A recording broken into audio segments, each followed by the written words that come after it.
자, 우리 사사기 15장에 보면 삼손이 나귀 턱뼈를 가지고 블레셋 군인 1,000명을 죽인 이야기가 나오죠. 그렇게 하고 나서 삼손이 통쾌하게 한바탕 웃으면서 멋진 노래, 시를 하나 지어서 그를 읊고 그 노래를 부르고 그리고 나귀 턱뼈를 던져버립니다. 그리고 그 빛나는 승리를 이뤘던 그곳의 이름을 라맛 레히라 그렇게 불렀죠. 여러분 그 15장에 보시면 그 라맛 레히라고 하는 그 단어의 해석이 그 밑에 나와 있어요. 성경에 이렇게 보시면 그 맨 밑에 그 주가 달려 있죠. 거기 주에 뭐라고 돼 있어요? 라맛 레히의 의미가 15장 17절에 있는 그가 말을 마치고 턱뼈를 자기 손에서 던지고 그곳 이름을 라만 레히라 이름하였더라. 그 라만 레히라는 데 이렇게 기억 뭐 이런 표시가 있죠. 그리고 그 밑에 보면 뭐라고 돼 있어요? 턱뼈의 산 이렇게 돼 있죠. 예, 나누어 주고 해석이 들려 있는 그 부분이에요. 자, 턱뼈의 산이다 이렇게 번역했어요. 레히라고 하는 말이 턱뼈라는 뜻이 있고 또 뺨이라는 뜻도 있어요. 뭐 턱뼈나 뺨 비슷한 위치죠. 예. 그러니까 블레셋의 뺨을 친 곳이다 그런 뜻이에요. 나귀의 턱뼈를 가지고 나귀의 뺨을 가지고 블레셋의 뺨을 쳤다 그런 뜻이에요. 자, 우리도 그렇지만 여러분 이스라엘하고 우리하고 비슷한 게 참 많아요. 여러분 뺨을 맞는다고 하는 것 대단히 뭐예요? 수치스러운 거죠. 굉장히 수치스러운 거예요. 아픈 정도가 아니고 뺨을 맞는 건 뭐 아프기도 하지만 물론 뺨을 맞는다는 것은 수치를 당한다는 뜻이에요. 여러분 그래서 예수님께서 오른뺨을 맞으면 왼뺨도 돌려대라고 하는 말씀이 그런 거예요. 내가 수치를 당했을 때 그러니까 뺨을 맞는다고 하는 것은 이스라엘의 문화 속에서 대단한 수치를 얘기하는 거예요. 특별히 예수님께서 오른뺨을 맞으면 그랬어요. 여러분의 오른뺨을 한번 이렇게 대보세요. 상대방이 내 오른뺨을 때리려면 어떻게 때려야 돼요? 어느 쪽 손으로 때려야 돼요? 왼손으로 때리거나 아니면 어떻게 때려야 돼요? 오른손으로 쓰면 이렇게 때려야죠. 이렇게. 예. 그러니까 이렇게 때리는 거는 굉장히 모욕적인 거예요. 상대히 모욕하는 그런 뜻입니다. 그러니까 오른뺨을 맞으면 왼뺨도 돌려대라고 하는 것은 아주 말할 수 없는 수치를 당했다 그런 뜻이에요. 그래서 이 뺨을 맞는다고 하는 것은 굉장한 수치를 의미하는 거예요. 다시 말하면 삼손이 나귀의 턱뼈로 블레셋의 턱뼈를 쳤다. 나귀의 뺨으로 블레셋의 뺨을 쳤다. 그것은 블레셋에게 말할 수 없는 수치를 의미하는 거예요. 게다가 우리는 사람들을 멸시할 때 짐승 중에 개를 등장시키죠. 개 뭐뭐 이렇게 욕을 하는 것처럼 이스라엘 사람들 이 중근동 문화에서는 나귀가 그런 기능을 했어요. 그래서 미련하고 바보 같은 사람 나귀에 비유하곤 했거든요. 그러니까 나귀의 턱뼈로 나귀의 뺨으로 블레셋의 뺨을 쳤다. 뺨을 맞는 것도 수치스러운 건데 뭘로 맞았어요? 나귀의 뺨으로. 그러니까 이거 이루 말할 수 없는 수치를 당했다고 하는 거예요. 블레셋의 입장에서 보면 이루 말할 수 없는 수치를 당한 것이고 이스라엘의 입장에서 보면 오랫동안 눌려있던 그 블레셋의 억압 속에 아주 통쾌한 승리를 거둔 거죠. 그 이야기가 15장이에요. 그래서 삼손이 신이 나서 노래를 부르잖아요. 나귀의 턱뼈로 한 더미 두 더미를 쌓았으며 나귀의 턱뼈로 내가 1,000명을 죽였도다. 그러면서 그걸 던진 곳의 이름이 레맛 라히. 자, 이스라엘 백성들이 가나안 땅에 들어간 이후에 그리고 가나안에 정착한 이후에 이스라엘을 가장 많이 괴롭힌 족속이 블레셋이에요. 끊임없이 블레셋하고 싸우잖아요. 이 블레셋은요 강하고 거친 해양 민족이었어요. 이 해양 바다를 타고 이 가나안 땅에 입성했는데 이스라엘하고 비슷한 시기에 이 가나안 땅에 정착을 했어요. 그런데 그들은 해양 민족이었고요. 다른 문명을 일찍 접하다 보니까 굉장히 그들의 문화가 발달했어요. 특별히 철기 문명을 받아들여서 그들은 전쟁에 능한 족속이 되었어요. 여러분 옛날에는요 철기 문화냐 아니냐 청동기 철기 이 차이가 컸거든요. 말하자면 칼로 싸우느냐 총으로 싸우느냐. 우리 임진왜란 때 우리는 창으로 싸우고 일본은 조총으로 싸웠잖아요. 이게 상대가 안 되는 거죠. 그러니까 철기 문화를 가졌다고 하는 것은 굉장히 발달한 그런 문화를 가졌다고 하는 거예요. 자, 그렇게 강력한 그 블레셋이었기 때문에 끊임없이 이스라엘을 괴롭혔어요. 여러분 아시는 대로 이스라엘은 끊임없이 블레셋하고 싸우잖아요. 그게 지금까지 싸우는 거예요. 여러분, 우리가 지금 이 이스라엘 지방을 팔레스틴이라고 부르죠. 그 팔레스틴이라고 하는 말이 블레셋의 땅이란 뜻이에요. 필리스틴. 그 정도로 블레셋은 그 땅에 오래 머물면서 이스라엘하고 끊임없는 갈등 관계에 있었어요. 특별히 이 사사기, 이 삼손의 시대에 이르면 블레셋이 전성기였어요. 그리고 이스라엘은 그 전성기 블레셋에게 가장 비참한 그런 억압을 당하고 있던 그런 시기였습니다. 자, 그렇게 아주 강력한 블레셋에 맞서서 아주 억압을 당하고 있는 이스라엘을 구원하기 위해서는 정말 강력한 사사가 필요했던 거죠. 어떤 사사보다도 더 힘이 있는 그런 힘센 사사가 필요했던 거예요. 그때 등장한 사사가 바로 삼손이에요. 힘의 상징. 그런데 그 힘센 사사, 누구보다도 힘이 세서 혼자로도 블레셋을 능히 감당할 수 있었던 이 삼손은요, 번번이 실수하고 실패합니다. 여러분, 제가 계속 세 번에 걸쳐서 삼손 얘기하면서 삼손 시대는 더 이상 이스라엘이 블레셋과 싸울 의욕도 잃어버리고 그런 필요도 잃어버린 그런 시대였다. 그래서 아무도 삼손을 도와서 함께 싸울 사람이 없었어요. 그냥 삼손 혼자 싸우는 거예요. 물론 삼손은 혼자 싸울 만한 능력을 가지고 있었어요. 그런데 문제는 그가 번번이 실수하고 실패했다는 거예요. 그런데 중요한 것은 그런 삼손의 실패에도 불구하고 하나님께서는 삼손의 한 번의 실패 때문에 그를 버리지 않으시고 계속해서 그를 통해서 역사를 이루어 가신다고 하는 거예요. 처음에 위장 결혼을 통해서 블레셋을 치려고 했던 그 계획이 실패하죠. 그러나 또 하나님께서 기회를 주세요. 실수연발. 그러나 그 속에서 계속 하나님은 그에게 기회를 주시고 마침내는 300마리 여우 특공대를 통해서 딥나의 곡창지대를 불살라버리죠. 나귀의 톡뼈로 1,000명을 몰살시키는 그런 성과를 거두게 하시는 것입니다. 자, 그렇게 실수하고 그러면서 다시 또 승리하고 실수하고 승리하고 그 반복 속에 이제 나실인으로 사사로 그 삼손의 모습이 점점 파멸의 길로 가고 있어요. 오늘 16장에 오면 그가 이제 완전히 몰락의 길로 들어가는 것을 보여주고 있죠. 자, 그런데 여러분 가만히 보시면 삼손의 이야기는 삼손의 몰락 이야기예요. 그죠?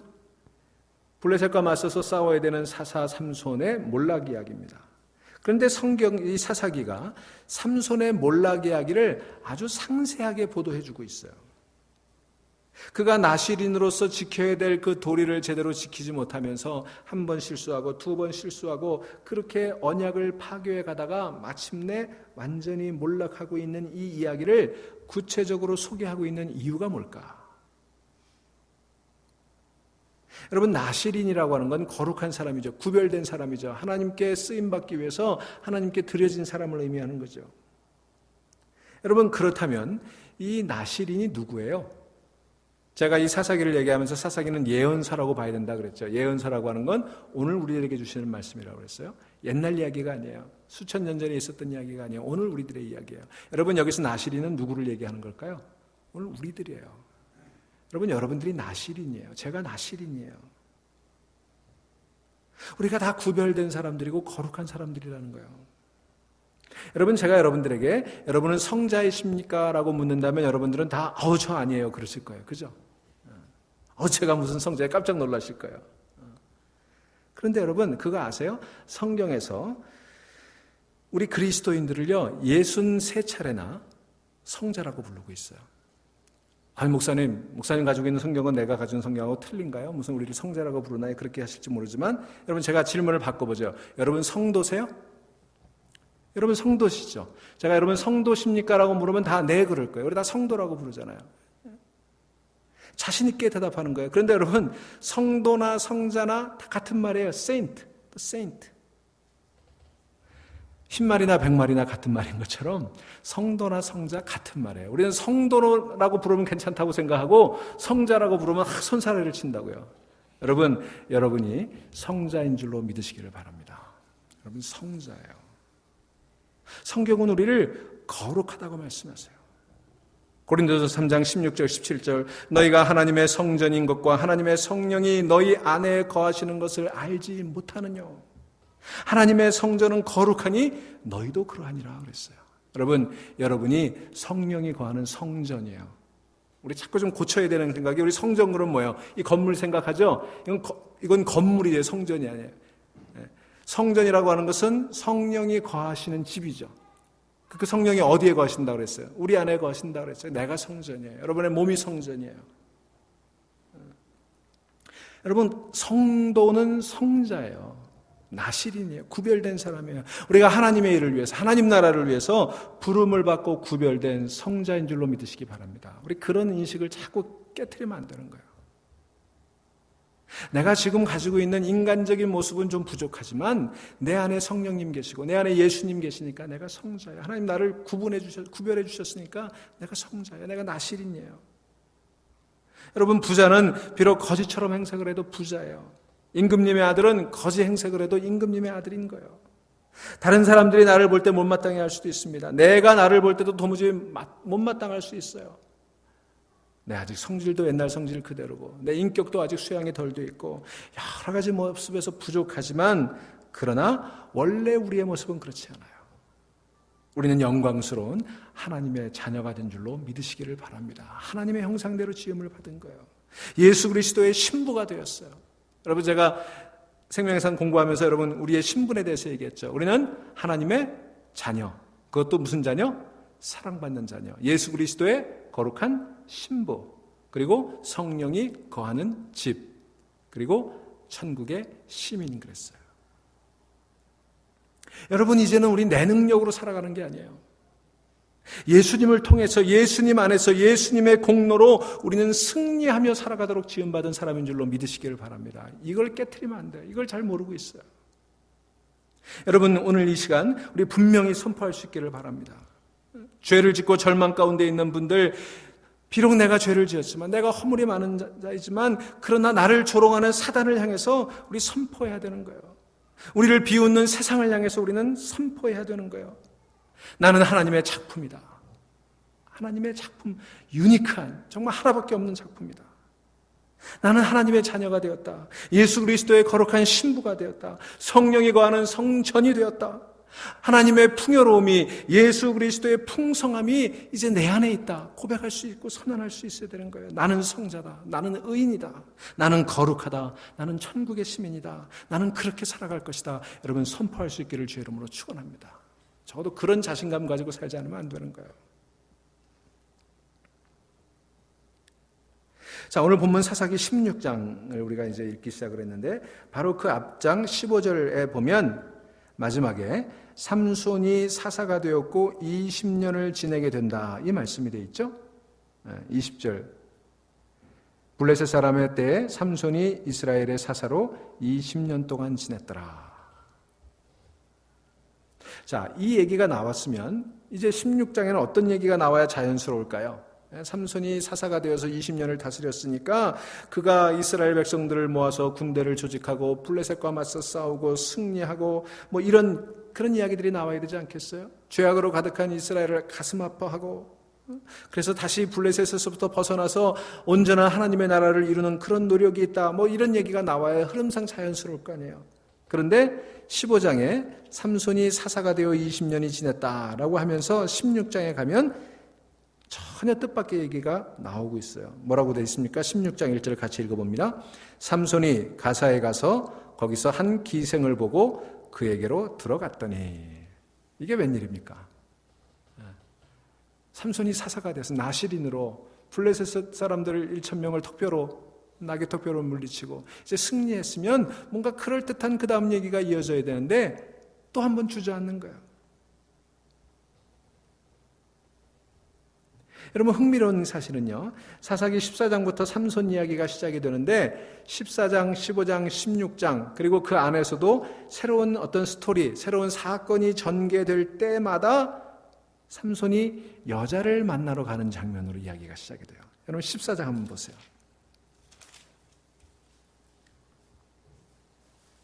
14장 1절, 삼손이 딥나에 내려가서 거기서 블레셋 사람의 딸 중에서 한 여자를 보고. 15장 1절 보세요. 얼마 후 밀 거둘 때 삼손이 염소 새끼를 가지고 그의 아내에게로 찾아가서 이르되 내가 방에 들어가 내 아내를 보고자 하노라. 그죠? 16장 1절 보세요.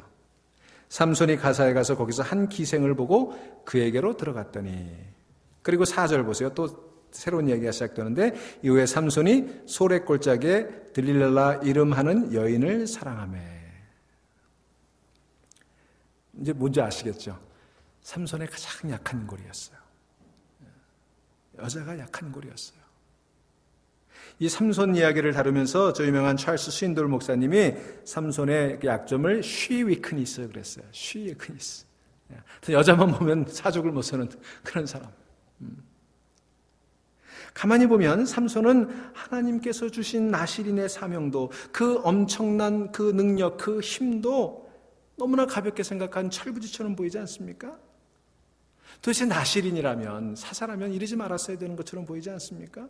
그래서 삼손을 보고 비난을 하고 심지어 분노를 터뜨리게 하는 그런 마음이 드는 건 자연스러운 일일 수 있어요. 그런데 놀라운 것은 사사기는 그런 삼손에 대해서 어떤 평가도 내리고 있지 않다는 거예요. 사사기는 삼손에 대한 윤리적인 평가는 일단 보류하고 있습니다. 그냥 사건만 소개하고 있어요. 물론 우리는 그걸 해석할 수 있죠. 윤리적인 차원에서, 도덕적인 차원에서 뭐 그렇게 해석할 수 있지만 어쨌든 성경은 그런 해석은 일단 언급하지 않고 있어요. 그냥 그런 일이 있었다. 딥나에 내려가서 여자에게 들어갔다. 아내에게 들어갔다. 기생의 집에 들어갔다. 이런 얘기만 하고 있어요. 그러면서 그 도덕적인 평가, 윤리적인 평가는 유보한 채 그 엉터리 같은 사사가, 도대체 사사 같지 않은 이 사사 삼손이 어떻게 블레셋을 무찌르는가 하는 그 사건만 보고 있어요. 그렇게 실패하는데도 불구하고, 그렇게 실수하는 삼손에도 불구하고 하나님께서는 계속해서 삼손을 통해서 일을 이루어가고 계세요. 뭐 삼손이 잘했다고 제가 얘기하는 거 아니에요. 오해하지 마세요. 그렇게 성경이 지금 써져가고 있어요. 오늘 본문에서도 보면 삼손이 가사에 나타났다는 소식이 성에 전해지자 군인들이 성에 매복하고 삼손이 들어간 집을 에워쌉니다. 기생의 집에 들어갔어요. 그걸 알고 둘러쌌어요. 블레셋의 원수, 지명수배자 삼손이죠. 자기들 백성을 1000명씩이나, 군사들을 1000명씩이나 나귀 턱뼈로 죽이고 그 턱뼈로 턱을 쳐서 수치를당하게 한 아주 철천지 원수겠죠. 블레셋의 입장에서 보면. 그가 이제 기생의 집에 들어와서 뭐 했겠어요? 술 먹고 놀았겠지. 그리고 이제 쓰러져 지쳐 잠들어 있을 때 새벽에 체포하겠다. 그게 그들의 계획이었어요. 그런데 놀랍게도 삼손은 한밤중에 자리를 박차고 일어나서 가사의 성 문짝들을 모조리 뽑아들고 헤브론으로 사라져버렸습니다.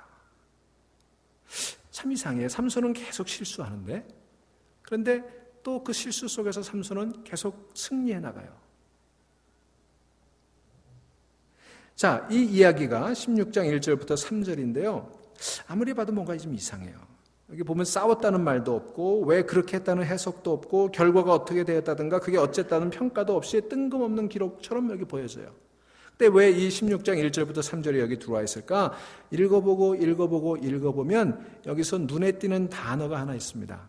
이 짧은 3개 절밖에 안 되는 이 16장 1절부터 3절에 가장 많이 나오는 단어가 뭔지 아세요? 밤중이라는 단어예요. 밤중. 그죠? 가사 사람들에게 삼손이 왔다고 알려지며 그들이 곧 그를 에워싸고 밤새도록 매복하고 밤새도록 조용히 하며, 삼손이 밤중까지 누워 있다가 그 밤중에 일어나. 밤중이라는 단어가 이 3개 절의 짧은 절 속에 4번이나 반복되고 있어요. 여기 힌트가 있어요. 밤중으로 빠져들어가고 있는 삼손, 그 얘기를 하고 있는 거예요. 흑암 중에 빠져들어가고 있는 이스라엘 얘기를 하고 있는 거예요.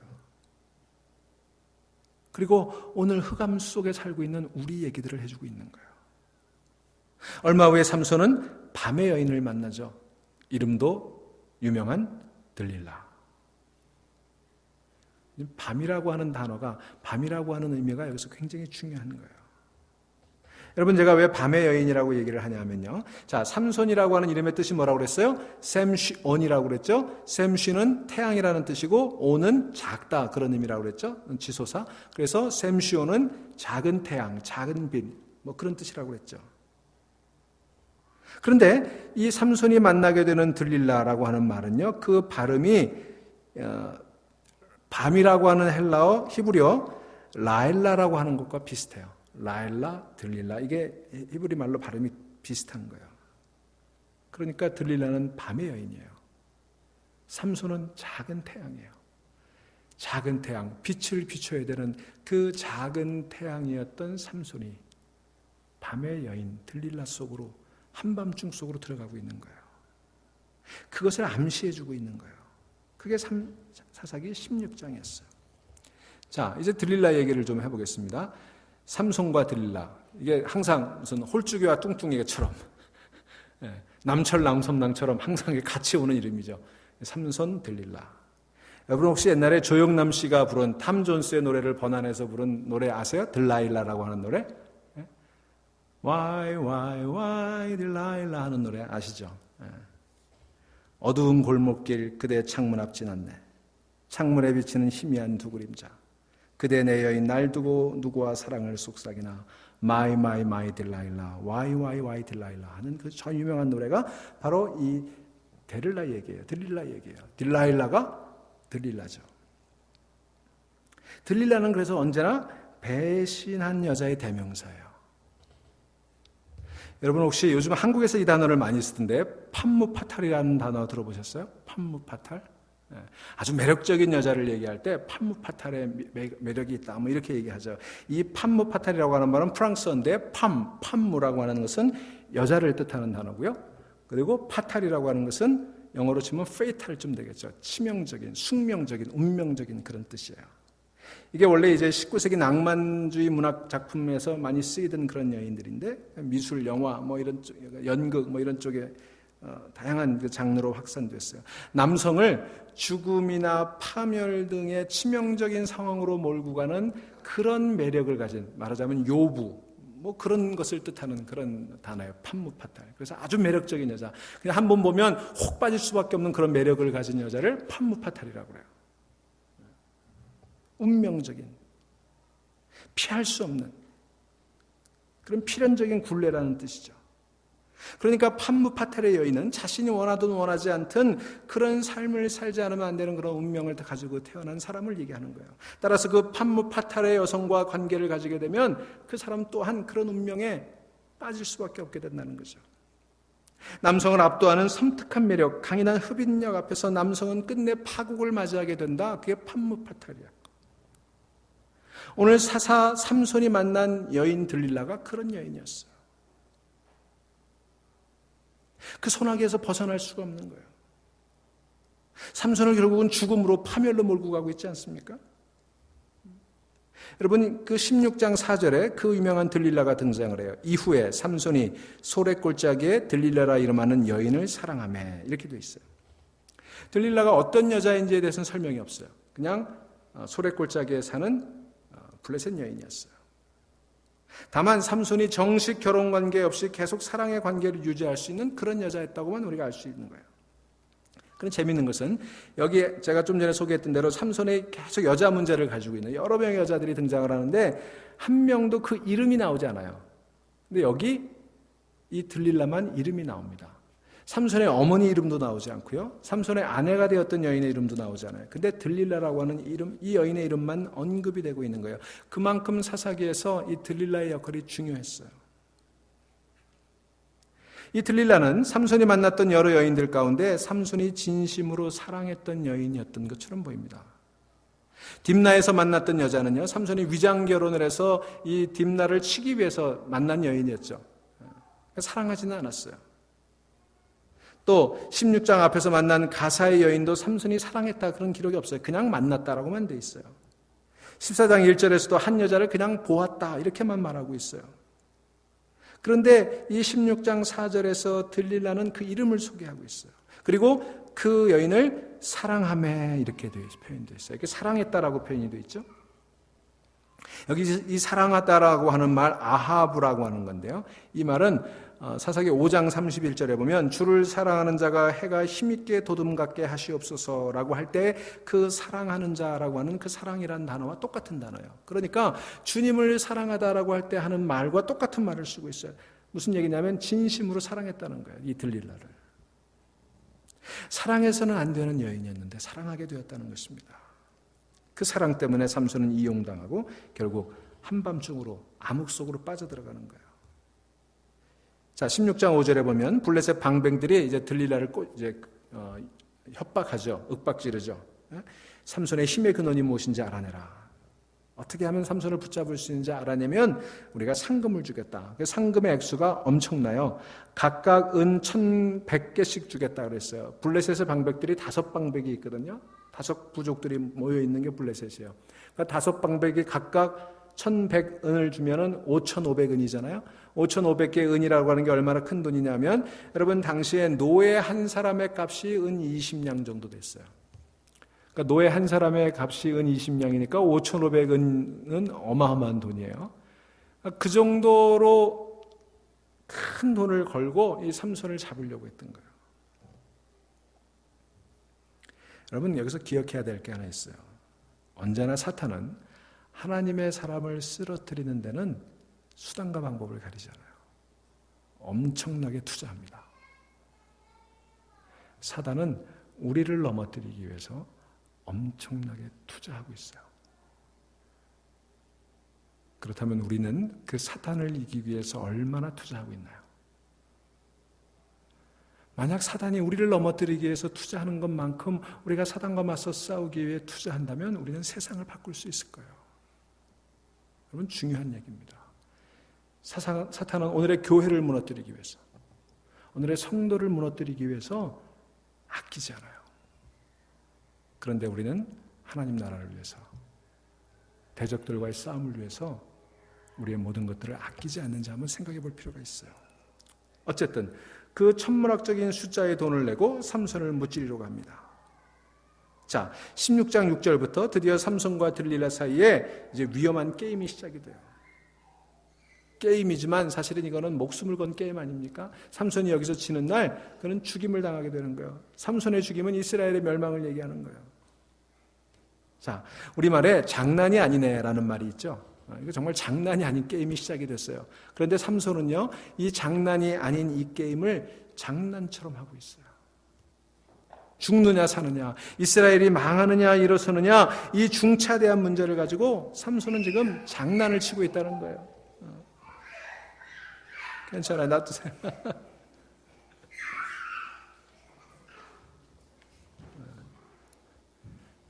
우리 교회 애들이 많다는 얘기 증거예요, 여러분. 그래 하지 마세요. 여러분, 하나님의 언약을 지키느냐 그렇지 않느냐, 나라를 구하느냐 그렇지 않느냐, 언약을 파기하고 자신과 이스라엘 다 망하느냐, 이 문제를 두고 장난치고 있는 삼손을 보게 되는 거예요. 왜 그랬을까? 삼손은 이미 영적으로 눈이 멀었어요. 어둠 속에 빠져 있는 거예요. 영적인 세계가 보이지 않는 거예요. 그게 목숨을 건 게임이라는 것을 모르고 있는 거예요. 여러분, 사단이 우리를 도전해 오는데, 사단이 우리를 넘어뜨리려고 하는데 우리는 그게 그렇게 치명적이라고 생각하지 않는데 문제가 있는 거예요. 사단은 5,500은 양을 주면서까지 우리를 넘어뜨리려고 하는데 우리는 너무 가볍게 생각하고 있다는 거예요. 자, 삼손에게 들릴라가 첫 번째 도전을 합니다. 6절에 당신의 큰 힘이 무엇으로 말미암아 생기며 어떻게 하면 능히 당신을 결박하여 굴복시킬 수 있는지 말해 주십시오. 삼손이 이걸 장난으로 받아들여요. 여러분, 사단의 시험을요, 장난처럼 받아들이지 마세요. 장난치다가 넘어지는 거예요. 내가 이길 수 있을 것 같죠? 내가 잘할 수 있을 것 같죠? 천만의 말씀이에요. 7절에 보니까 그가 이렇게 대답합니다. 마르지 아니한 새 활줄 7으로 나를 결박하면 된다. 그래서 마르지 않는 새 활줄로 삼손을 결박했어요. 블레셋 군인을 매복시켜 놓고 이제 그 군인들이 새벽에 들이닥쳤는데 어떻게 됐어요? 삼손이 그 줄을 다 풀고 저들을 물리쳤죠. 두 번째 시험이 시작이 됩니다. 삼손에게 들릴라가 앙탈을 부리죠. 당신 나를 희롱했어요. 무엇으로 당신을 결박할 수 있는지 이번에 정말 가르쳐 주세요. 그러자 삼손이 또 장난처럼 받아요. 뭐라고 그랬어요? 쓰지 않는 새 줄로 자신을 묶으면 힘을 쓰지 못할 것이다 얘기해 주죠. 그런데 이번에도 시로락이 끊어버리듯이 다 끊어버렸어요. 자, 세 번째, 이 들릴라가 또 도전을 합니다. 근데 세 번째 도전 앞에 삼손이 아주 위험한 대답을 해요. 뭐라고 그랬어요? 14절에 자, 13절부터 들릴라가 삼손에게 이르되 당신이 이때까지 나를 희롱하여 내게 거짓말을 하였도다. 내가 무엇으로 당신을 결박할 수 있을지 내게 말하라 하니 삼손이 그에게 이르되 그대가 만일 나의 머리털 7가닥을 배틀의 날실에 섞어 짜면 되리라 하는지라. 참 위험한 거예요. 점점 근접해 가고 있죠. 삼손의 힘의 근원이 어디 있어요? 머리털에 있었는데 머리털을 다 밀어버리면 힘을 잃어버리지만 그 얘기까지는 안 했지만 어쨌든 머리털 얘기까지 한 거예요. 참 위험한 대답을 했어요.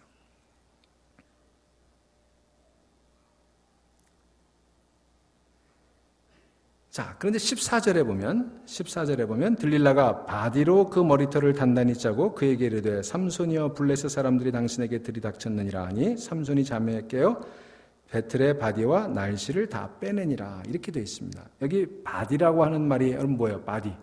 영어의 바디, 몸 그런 뜻이에요? 아니죠. 바디가 뭐예요? 여기서 바디라고 하는 건 말뚝을 의미하는 거예요. 핀, 못 그런 뜻이에요. 여러분 다 잊어버리셨을지 모르지만 창세기 4장에 가면요, 그 야엘이 적장 시스라, 드보라의 때 야엘이 적장 시스라를 죽일 때 어떻게 죽여요? 말뚝을 관자놀이에 박아 죽이죠. 그때 그 말뚝을 관자놀이에 박았다라고 할 때 그 말뚝을 박다는 말이 여기 바디를 단단히 짜다라고 하는 말하고 원문상 같은 말이에요. 그러니까 지금 야엘이 시스라를 죽였을 때 그 이야기가 여기 슬쩍 끼어 들어오고 있어요. 뭘 상징하는 걸까요? 굉장히 지금 여기 상징적으로 의미하는 바가 커요. 들릴라가 삼손을 그렇게 비참한 죽음으로 몰아가고 있다는 것을 상징적으로 보여주는 거예요. 근데 이번에도 실패했죠. 그건 아주 위험해요. 가까이 왔어요. 여러분 여기서 우리가 교훈 하나 얻고 가야 돼요. 유혹이라는 게 그런 겁니다. 유혹이 자꾸 오면요, 우리는 유혹을 처음에는 이겨낼 수 있어요. 그런데 유혹이 자꾸 오면 나도 모르는 사이에 그거 가지고 장난하는 사이에 점점 유혹의 근처로 가까이 가는 거예요. 그래서 넘어가는 거예요. 여러분 대부분의 사람들은 유혹에 한 번에 넘어가지 않아요. 그렇게 어리석은 사람은 많지 않아요. 그런데 그 유혹을 단호히 물리치지 않으면, 그 유혹의 현장에서 도망쳐 나오지 않으면 나도 모르는 사이에 괜찮겠지, 내가 나를 지킬 수 있겠지, 내가 나를 지킬 수 있겠지, 그러다가 넘어가는 거예요. 내가 다 핸들할 수 있다고 믿는 게 위험한 거예요. 자, 삼손이 점점 위험 속에 가까이 가고 있습니다. 자, 3번씩이나 희롱당한 들릴라, 이번에는 삼손을 날마다 재촉합니다. 여기 16절 보실까요? 날마다 그 말로 그를 재촉하여 조름해 삼손의 마음이 번뇌하여 죽을 지경이라. 남자분들은 아마 이거 좀 이해하실 거예요. 날이면 날마다 졸라대니까 견딜 수가 없는 거예요. 웃으시는 여자분들도 있네요. 남자분들만 뜻을 이해하는 줄 알았더니 여자분들도 이해하시는 것 같아요. 자, 그런데 여기 재밌는 것은요, 14장 17절에 보면 딥나의 여인이 그 수수께끼의 정답을 알려고 삼손을 졸랐다고 하는 표현이 나오죠. 그때 똑같은 말을 쓰고 있어요. 그러니까 그때 딥나의 여인이 삼손을 조르고 졸라서 그 수수께끼, 죽은 사자와 그 꿀 수수께끼 정답을 알아내잖아요. 그런 상황이 지금 이게 유비가 되고 있는 거예요. 아, 삼손이 결국은 넘어가는구나, 이걸 보여주고 있는 거예요. 아니나 다를까 17절에 이르러 삼손은 마침내 그 비밀을 발설해버리고 맙니다. 삼손이 진심을 드러내어 그에게 이르되 내 머리 위에는 삭도를 대지 아니하였나니 이는 내가 모태에서부터 하나님의 나시린이 되었음이라. 만일 내 머리가 밀리면 내 힘이 내게서 떠나고 나는 약해져서 다른 사람과 같으리라 하니라. 이 얘기를 하면서 삼손이 뭐라고 그랬을까요? 절대 비밀이라고 얘기했겠죠. 여러분 우리가 꼭 비밀을 얘기할 때는 이거 절대 비밀이야 그러죠. 당신만 알아야 돼 그러죠. 몇 번이나 다짐했을 거예요. 손가락을 걸고 복사를 하고 도장을 찍고. 여러분, 삼손은 결국 사단과의 위험한 게임에서 치고 말았어요. 우리가 기억해야 되는 것은요, 우리가 사단이라고 그러면 머리를 풀고 까만 망토를 두르고, 까만 망토에 빨간 망토에 하여튼 망토를 두르고 머리에 이렇게 뿔이 달리고 삼지창을 든 모습을 생각하죠. 우리 어린 시절부터 그냥 교회에서 그 모습을 보여주니까 우리 사탄 그러면 그거 생각해요. 근데 여러분 절대 세상에 그런 사탄은 없습니다. 사탄이 바보예요, 그러고 나오게? 네? 여러분 그러고 나오는 사탄에게 넘어갈 사람이 누가 있겠어요? 여러분, 우리 그 환상을 깨야 돼요. 그러니까 우리는 사탄이 나에게 나타나지 않는다고 생각하는 거예요. 여러분, 그런 사탄은요, 삼류예요, 삼류. 하수예요, 하수. 우리가 쉽게 이길 수 있어요.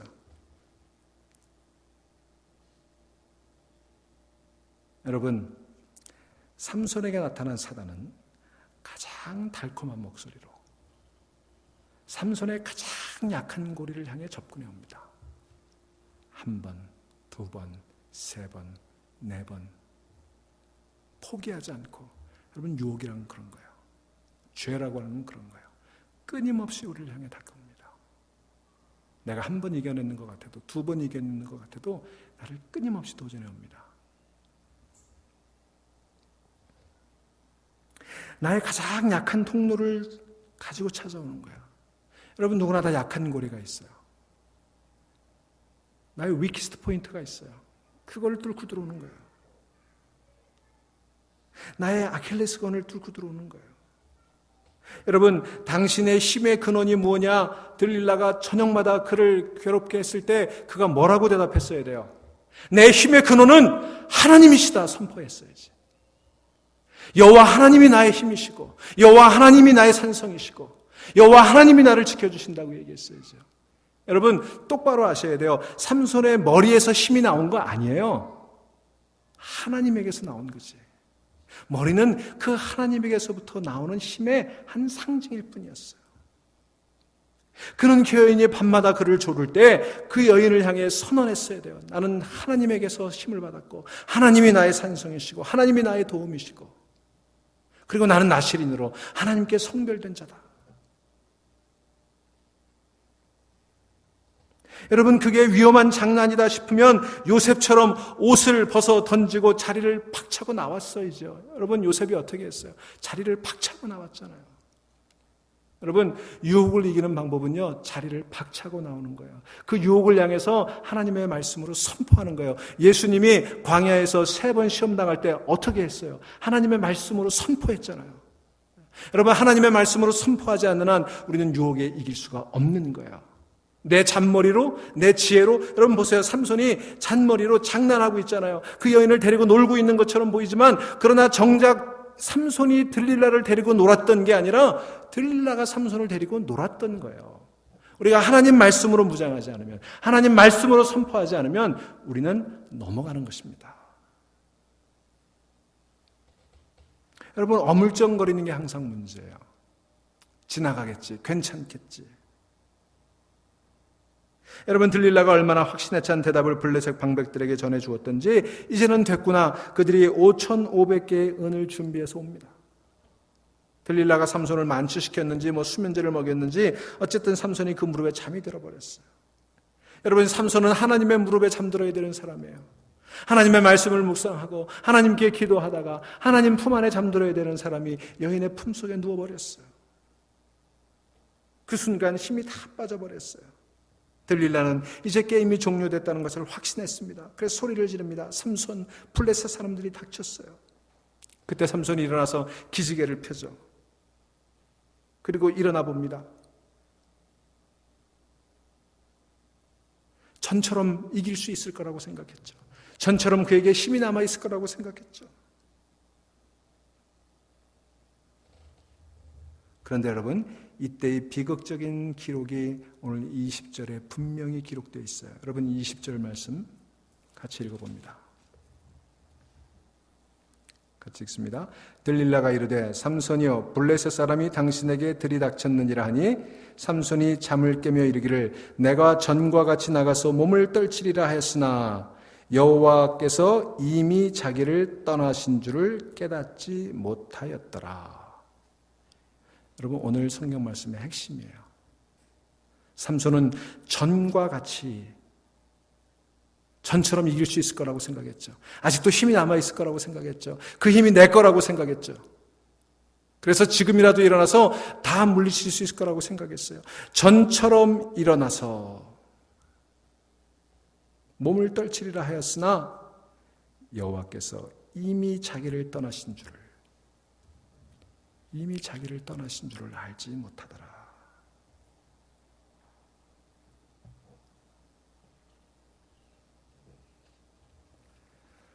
여러분, 하나님께서 나를 떠나시면 우리는 승리하지 못하고 패할 수밖에 없는 거예요.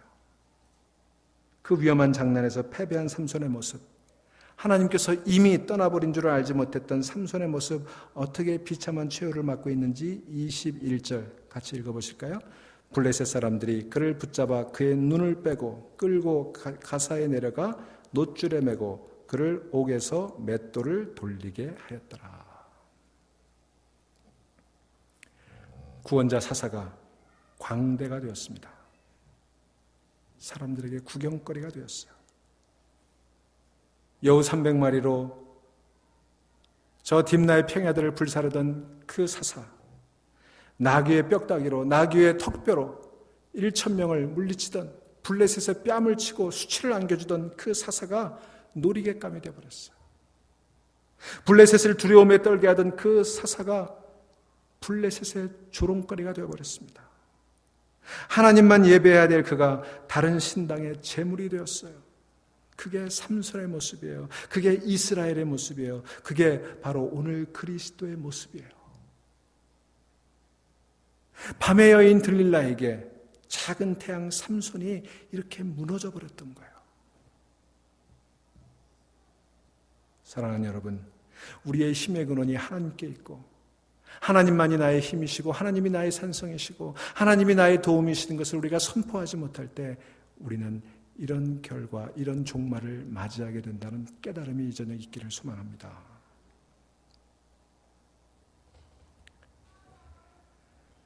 그런데 성경은 거기서 끝나지 않았어요. 그래서 성경이 기가 막힌 거예요. 여러분, 우리는 이야기의 끝을 알잖아요. 그죠? 여기까지가 끝이었던 것 같은데 그렇지 않잖아요. 다른 희망이 있다는 걸 우리는 알잖아요. 여러분, 삼손을 바라보면 희망이 없습니다. 그의 눈은 빠졌고 그는 이제 맷돌을 돌리는 묶여있는 그런 무기력한 존재예요. 그러나 삼손의 배후에서 역사하시는 하나님은 다시 희망을 만들어갈 것을 우리는 여기서 볼 수 있어야 되는 거예요. 이번에 삼손의 실패가 너무 비참하기에 이번에 하나님이 일으키실 역사는 오히려 더 엄청날 것이라는 그런 믿음을 가질 수 있어야 되는 것입니다. 바로 그 다음 편, 이 속편을 기대하게 만드는 그 본문 마지막 절 22절을 보실까요? 뭐라고 되어 있어요?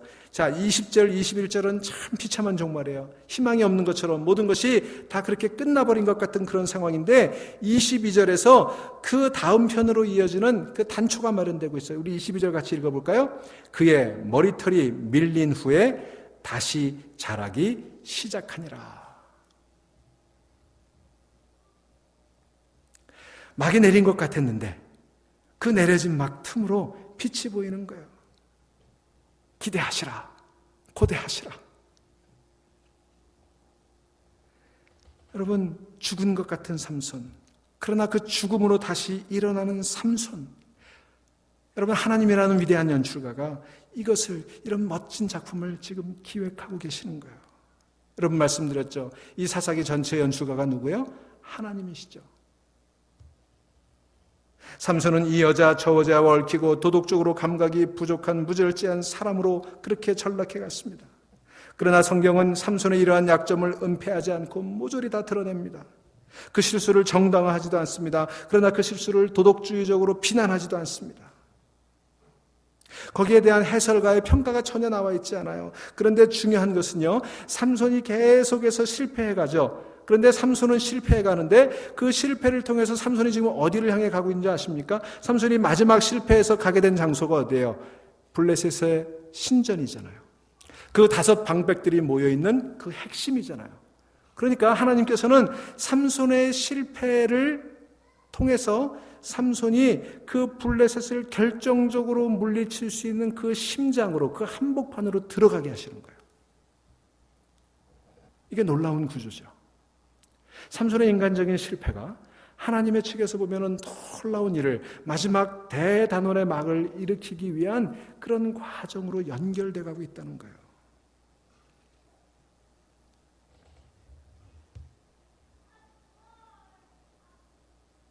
여러분, 여러분의 실패가, 저의 실패가 우리의 측면에서 보면, 우리의 관점에서 보면 실패고 끝인 것처럼 보이지만, 그러나 하나님께서는 그런 실패들을 엮어서 우리를 가장 궁극적인 승리의 길로 이끌어 가신다는 것을 믿으시기 바랍니다. 그래서 성경이 기가 막힌 거예요. 그래서 하나님의 역사에 소망이 있는 거예요. 그래서 저와 여러분에게 소망이 있는 거예요. 그 소망이 없다면 저와 여러분은 이미 끝났어요. 20년 전에, 10년 전에, 5년 전에. 그런 소망이 없다면 우리 중앙교회는 이미 끝났어요. 오래전에.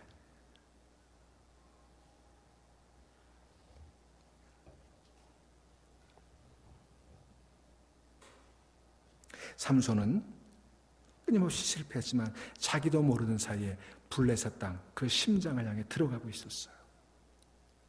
그 블레셋 중심 도시를 향해 진격하고 있었던 거예요. 여러분, 잠언 16장 9절, 사람이 마음으로 자기의 길을 계획할지라도 그의 걸음을 인도하시는 이는 하나님이시다 그랬어요. 하나님은 다 계획하고 계셨어요. 하나님은 다 도모하고 계셨어요.